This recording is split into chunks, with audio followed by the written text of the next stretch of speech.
Welcome to Social PR Secrets, the podcast. My name is Lisa Beyer, and I will be your host. Today's guest is Greg Jarboe. Greg wrote the book on YouTube marketing. Actually, he wrote many books. He's also the author of many articles for publications on video marketing. He owns an agency called SEO PR.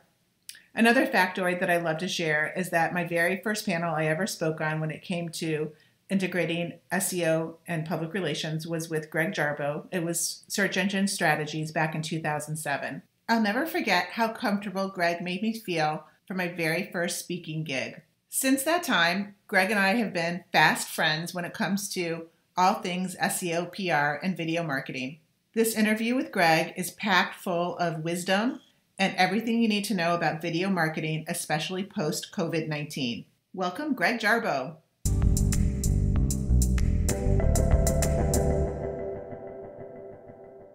Greg, how are you? Hey, Lisa, how are you?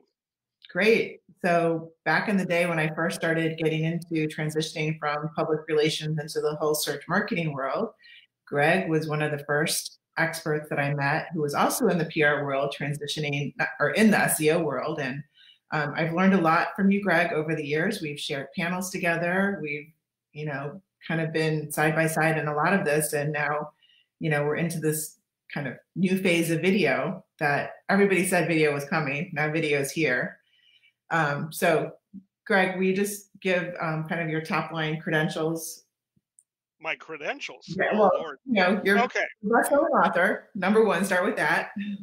All right. Yeah. So I've written a book called YouTube and Video Marketing, and I want to let everyone know don't buy my book because the second edition, in other words, it was so popular, they actually published two editions. The second edition was published back in November of 2011, 9 years ago. And do you know how much has changed in 9 years? Well, let's put it this way. One of my chapters was obsolete a month after the book was published because YouTube decided to replace insights with YouTube analytics. And so that whole chapter was kaflooey. So, yes, I've been writing about this field for a long time. But what I would really recommend people to sort of recognize is that books can't keep up with the pace of change in video. I once did a study and discovered that YouTube was changing its best practices. About a third of them were changed every year. So within 3 years, you might as well have landed from another planet. So the best advice I can give you is get up to the minute, up to the week, up to the month kind of information. And don't assume that you can find all the answers in a book. Yeah. So, we're going to talk up to the minute now and maybe talk some evergreen stuff, just best practices for video. But so, Greg, right now, what would you say the state of video marketing is in as it relates to? There was a report that came out for small businesses prior to this new normal of coronavirus. So, where do you see the state of video as it stands right now? Well, video was exploding before the current pandemic. Small businesses had figured out that this was their new secret weapon, and it had grown. I think the data that you've shared in the report shows that something like 2/3 of small businesses were using video, and you know what? That's only going to go up. Now, what has happened in the last several weeks is that the need to communicate with your customers is now not just a good practice, it's critical. You want to stay in business, you need to keep those customers coming in. So if you are a small business, let's just say you're a restaurant, and I've got a number of them near me that have let me know that although they are closed because of the shutdown that was ordered by the governor here in Massachusetts, they are still able to deliver. And frankly, that's the lifeline that they are on right now. They can deliver to your home, and that keeps them in business until who knows, months from now. Maybe we can return to normal. So how do you convey that? Well, you can use email. What I am finding is the savvier ones are realizing that if they put the owner on camera and share it in social media, and that can be Facebook, that can be Instagram, that can be Twitter, that can be YouTube, um, uh, showing people that the kitchen's still here, we're still open for business. Here are our new hours. Here is the new things that we're doing to make sure that the delivery people, have washed their hands, and we are doing our social distancing best practices. That can keep your business open. There's a study that was published in the Boston Globe just a day or two ago that basically said 3/4 of restaurants will go out of business because of this current crisis. And if you want to be one of the 1/4 that doesn't, then suddenly communicating with your customers is crucial. It's mission critical. And one of the best ways to do that is talking to your smartphone. I mean, this is the technology that it takes these days. You want to record a video? There's your camera. It's not hard. It's not expensive. It's not time consuming, and it's absolutely mission critical. So looking at this from, more of a public relations angle, this is an organic way to get in front of your audience, your current audience, meaning your customers, or reaching new audiences using video.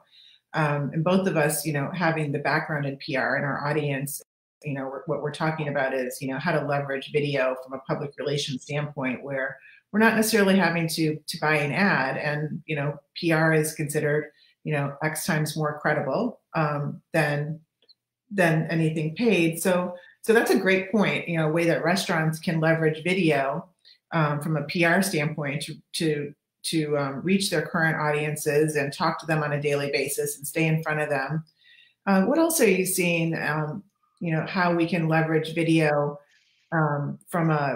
just to directly reach our audiences, whether they're our current customers or whether they're, potential customers that we want to create a relationship with? Well, beyond we're still open for business some way or another. That's basically your first message. The second thing that we're seeing, particularly here in the Boston area, but I think this is happening all over the country, is a number of people are going beyond their typical business plan. In other words, there's a firm up in New Hampshire that was making goalie masks for hockey players. And they are now retooling to create personal protection equipment for nurses. And, was that in the plan? No. Will that be remembered long after this crisis hopefully is in the history books? Yeah. Bauer is the name of the company. And I'm not a hockey player, but boy, I want to sing their praises as much as I can. So again, recognize we're all in this boat together. Recognize that this is the time where a little ingenuity, a little invention in a crisis not only can keep your business running. Because, by the way, the NHL, the National Hockey League, has shut down for the season. So what was Bauer going to do anyway? But step into the vacuum that's been created and see if there's a way to do your part. You wrote a couple articles, Greg. Those are all great points.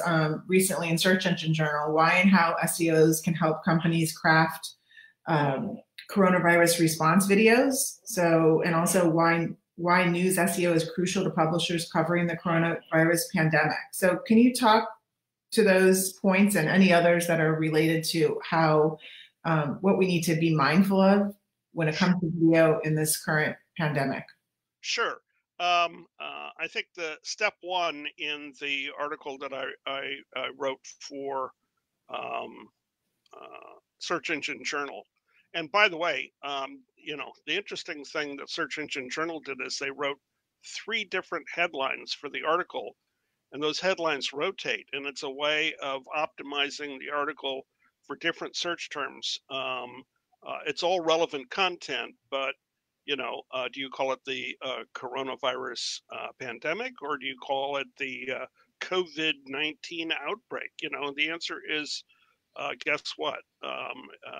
That's the same thing by different search terms. So, um, you know, uh, borrow one of those best practices and recognize that this may be an opportunity for you to repurpose your content under more than one headline. But one of the pieces of advice was do no harm. I can't tell you how many times, I mean, we've been spending more time than I would normally watching television during this lockdown.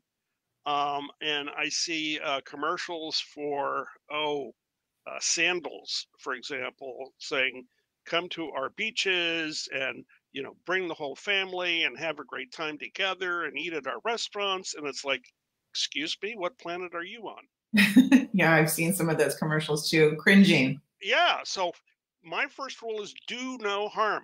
Review what it is that you've got up and running, wherever it is, and say, is that message still the right one to deliver in this new environment?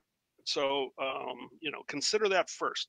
The second thing you do after making sure that you've done no harm is it's a real simple thing to make a talking head video. In other words, we're doing that sort of here, although there's two talking heads. You can do that with your webcam. You can do that with your smartphone, doing basically a video selfie. But that's step two. That is the bare minimum in a crisis. Communicate. Tell people what it is you're doing. If you haven't figured out what it is, tell them you haven't figured out what it is, but you're working on it, and you're going to let people know as soon as you can. That's step two. Then step three, and this again takes you sort of beyond the initial response, is you can use video to show as well as tell a story. And I've seen a lot of great videos. The one I happen to like the best features Gordon Ramsay, who normally is doing cooking videos on YouTube. But one of his most recent videos is entitled Gordon Ramsay Shows You the Proper Way to Wash Your Hands. And think about that. That's all the video is. This is the right way to do it. Now, that's good practice if you're cooking anyway, but boy, is that particularly useful in the world that we're living in right now. The next step after that is to see if you can create help content. The people I called out in my article in Search Engine Journal that I thought did the best here, frankly, aren't from the United States. They're from the United Kingdom, and it's a pharmacy chain called Boots, Boots. And last week, they created 6 videos on Monday, 6 more videos on Wednesday, and 2 videos on Friday. So a total of 14 videos in a week. Each one of them addressed a different question that they were being asked. So one of the videos that I showcased was called "Can Antibiotics Kill the Virus?" And here's a Boots chemist, or what we would call a pharmacist here in the United States, answering the question. Or another one, what should I do if I start to develop symptoms? And here's what the Boots chemist or pharmacist has to say. Amazingly, people like CVS or Walgreens haven't done anything like this in the United States. So I would encourage all your local pharmacies to take a look on YouTube. Look for Boots, Boots UK, And there's some great best practices and some really, really useful advice. So it's tastefully weaving your story into the trending topic right now, which is across, the globe. No, And it's even bigger than that. It's recognizing that right now people are looking for experts. yeah, And yeah, some of those experts are like Dr. Fauci, and you can see them on CNN or whatever cable channel you tune into. But guess what? Some of your experts are the local pharmacist, and if this is a focus on small business, every community has a pharmacist, and I may not be able to get down there to ask my question, but boy, would I appreciate it if the local pharmacy started answering that's a great idea. my questions. Yeah, I love that. And even what we're seeing, we're talking about organic and public relations, and influencer marketing has become such a big part of PR over the past few years. When it comes to the paid side, what we're seeing is that the videos that are very branded and very commercialized and contrived versus videos that we're using of, let's just say, very natural, basic talking from selfie videos from some of our influencers, and then putting those in paid. Those are the ones that are outperforming the high budget types of content, and real obvious types of ads. So I think the point that I'm trying to kind of bring up to you is that you don't have to have a huge budget for this, and if you're translating these videos into any type of paid, you're going to get the best return on your investment from some of the very basic, like very low production, no production costs, Yeah. right? Yes. And if you need a little inspiration, I've just written a brand new post that's on the SEO PR blog. And one of the examples that I called out literally was just uploaded yesterday. The title of the video is Budweiser One Team. And I recommend anybody and everybody check it out because, yes, they have a big budget. But here's what they did is it's not about them until the very end. It's about how we're all in this together. We're all on the same team, and they suddenly basically talk about the Giants are no longer the name of a football team. It's the people who are responding. The Warriors are no longer a basketball team. They are the people who are on the front lines.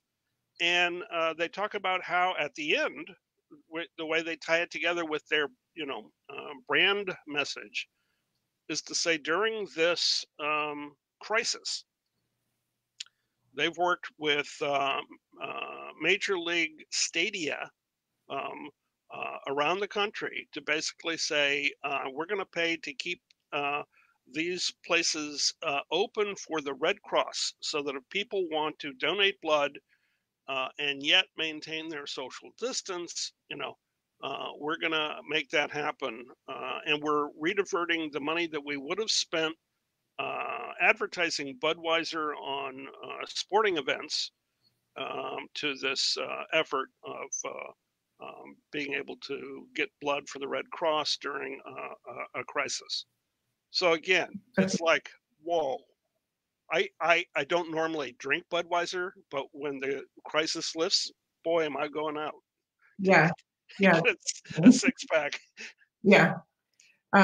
So those are great points, and we'll look for that. I'll put the link to the blog in the comments here on the Facebook Live, so people can go right to it, and we'll also put it in the show notes. So, Greg, the name of your company is SEO PR, and you were very forward-thinking when you came up with that name. So, what does SEO PR mean today? Oh boy, has it mutated. When we started in early 2003. Right after Google News had been launched in beta. It still hadn't come out of beta yet. And one of the first things that we noticed is when you do a search in Google News, yes, you find news sources. So you'll find, the New York Times, USA Today, the Washington Post, CNN, you know, you'll discover what I call the usual suspects. But also in those news results were press releases from Business Wire and PR Newswire and other wire services. And it was like, whoa, time out.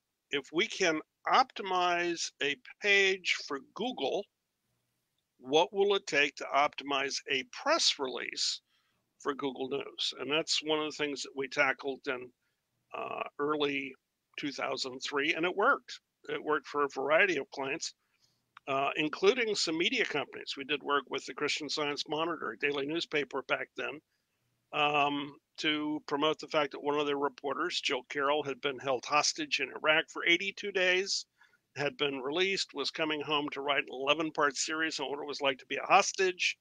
And in order to promote that, we optimized a press release. We did work with other media companies like Consumer Reports or Meredith. We worked with Better Homes and Gardens and Parents Magazine and Fitness Magazine. So over the years, we've been promoting content. Now, a lot of people thought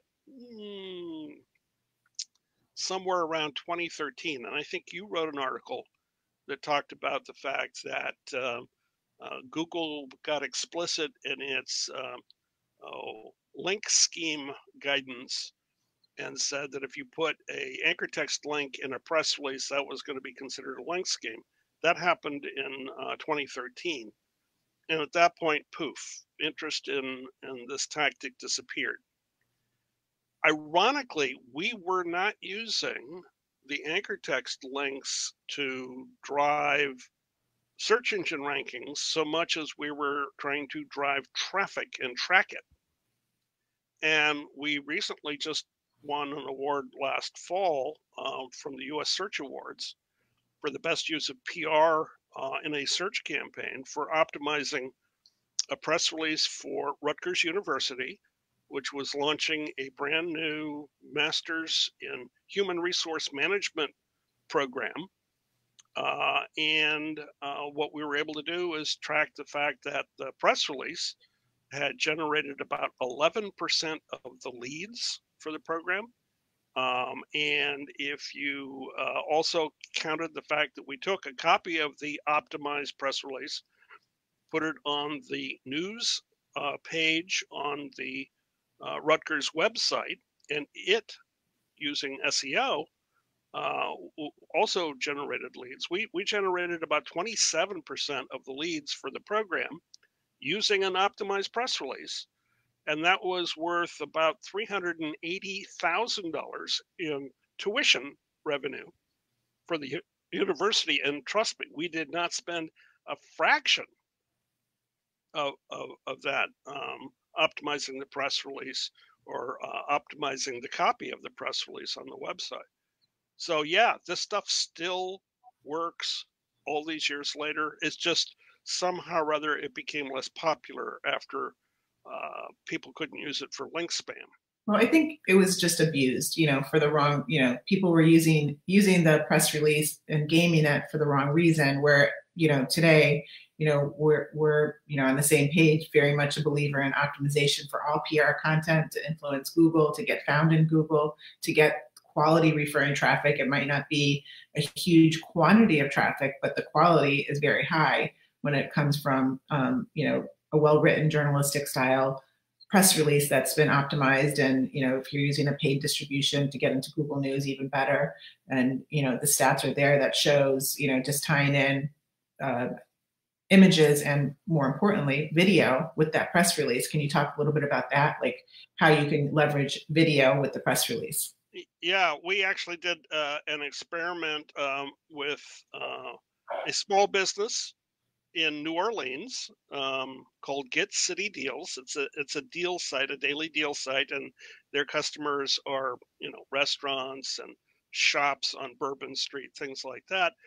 And we optimized a series of 3 releases: one with a video, one with a photo, and one with no multimedia at all. And all 3 of these releases went out, a week after each other, leading up to Mardi Gras and the Super Bowl, which was being held in New Orleans that year. And surprise, surprise, the video embedded in a release generated not only more views of the release, that's nice, it also then got a higher click-through rate on the links, which, pardon me, is totally unrelated, except for the fact that if you inform people and they are interested, they respond. And that ended up winning us a best use of PR in a search campaign award back in 2013. So yeah, we've done the study. Adding a video does better than adding a photo. Adding a photo does better than nothing at all. What we currently do as a best practice is we add a video and a photo, because why not? Yeah. It I mean, generates results. right. I'm not, what wire service you're using, but it does cost more to embed a photo, and then it does cost more on top of that to embed the video. But basically, what we tell our clients is that, it's mandatory that they embed at least a photo and pay the extra for the photo, and ideally for best results to embed the video. Because, I mean, these are, the thing that is frustrating to us is that we see, oh yeah, approval on spending, 25K on social ads this month, but like, no, we don't want to spend $400 more on a press release for the video to be embedded. Well, and this is the key. Up to now, most people see press releases or PR as an expense. And if that's the case, then the wisest policy is to keep your expenses low. I get that. But if you begin measuring your results not in what did it cost, but did it generate measurable traffic? What percentage of that traffic converted to leads? What percentage of those leads converted into sales? Oh, by the way, how much revenue are we talking about? And that's what we've been doing for our clients. That's the reason why when Rutgers saw the fact that they had generated $380,000 in revenue, in tuition revenue, they didn't question the fact that we spent $5,000 plus optimizing a press release and a web page. In other words, it became actually their best bang for the buck program of all the things that we've done. So again, sometimes you've got to work on the back end, which is measurement, in order to justify the front end investment. Yeah, and sometimes it's hard to get the client, to get a brand from point A to point B to agreeing to invest in even the back end of optimizing, because they don't see those immediate results like they do with an ad. Yeah, I confess I had a special advantage because I actually teach at Rutgers. I teach digital marketing and social media marketing. So the dean who approved my program had actually participated in one of our early courses back in 2010. So you had influence. So I had inside help. Yeah, well, that's great. So, Greg, now this time that we're in right now is, similar to the Great Recession and disruptions that we've had. And, public relations is a lot of times the first thing that is not tangible and says, the first thing to get cut. So, what is the argument to not cut the budget when it comes to public relations in a time like this? Well, it's hard to make that argument when you have to cut, let's say 90% of what you're doing. And hotels in Boston, for example, aren't getting people coming in to book a room for the night, and they've seen their revenue drop by 90%. Well, guess what? You're going to have to make some very painful cuts in that kind of environment. So I recognize reality, but it turns out that may be temporary, and how temporary depends. It may be a couple of months, and what you can do in the meantime will determine, how you come out of this situation. Whether you have gained market share, lost market share, Business is going to go down. There are always cycles. There are ups, there are downs. Sometimes you have to just, deal with that. But the question is, I've seen companies gain market share during the Great Recession. And, if you think about it, that's really what your business objective, even if you're a small business, needs to be in this current situation. Again, in Massachusetts, we're talking about hunkering down until early May. That's what the governor basically has just announced yesterday. And, that's going to be a couple of months. That's going to take a real whack out of the bottom line of a lot of small businesses. But the question is, fine, what happens later? Are you prepared?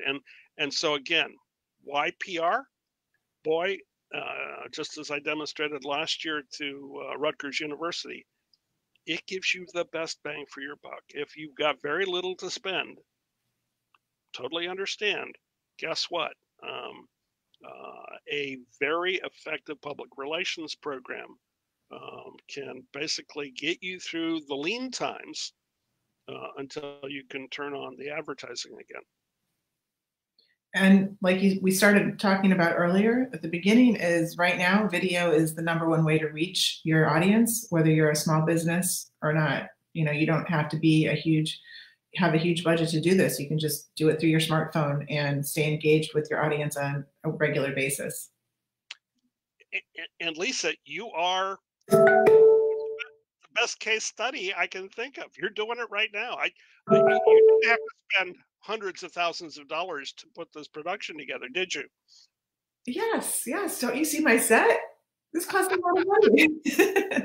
But no, you're right. Yeah, I'm doing what I can to leverage and educate and stay in front of my audience and your audience and the audience that is going to care about this content. It's going to make a difference, and they're not going to have to pay for it. They're going to get it right now if they're watching on a Facebook Live, if they're listening on a podcast. It's going to come across to them organically. And all I can ask on behalf of your viewers is that they give you some social media love. Share this, like it, comment on it. Let us know. Did it give you any ideas that you can use? That kind of feedback is really important, particularly as we have to maintain our social distance. Definitely. And, I'll also point out, Greg is a writer for Search Engine Journal. If you have an example of, how you're using video, reach out to either one of us and let us know what's working for you so that we can know that and, possibly use that in one of our upcoming articles. Absolutely. Working. And also, if you see something that is like a really big fail, share it with us. You can learn lessons from other people's failure a lot better than if you have to share an example of your own. But we'll take whatever you got. Right. Okay. Well, Greg, thank you so much for taking the time, and we'll stay in touch during this. When we're all kind of working from home and waiting for this to lift a little bit. So maybe we'll check in with you again next month and see what's going on. Okay, Lisa. All righty. Thank you. Ciao. Bye.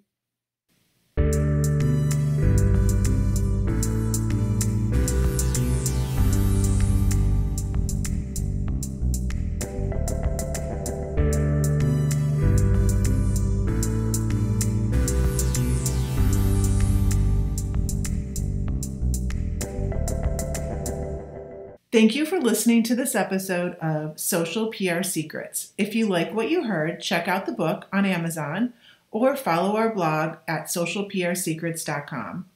This episode was sponsored by The Buyer Group, a social PR agency striving to keep our balance in the digital world, practicing public relations, social media, and search marketing, while occasionally drinking a glass of wine or two for the best creativity and results. Thank you all for tuning in. If you would like to get a free chapter of Social PR Secrets, go to socialprsecrets.com/free.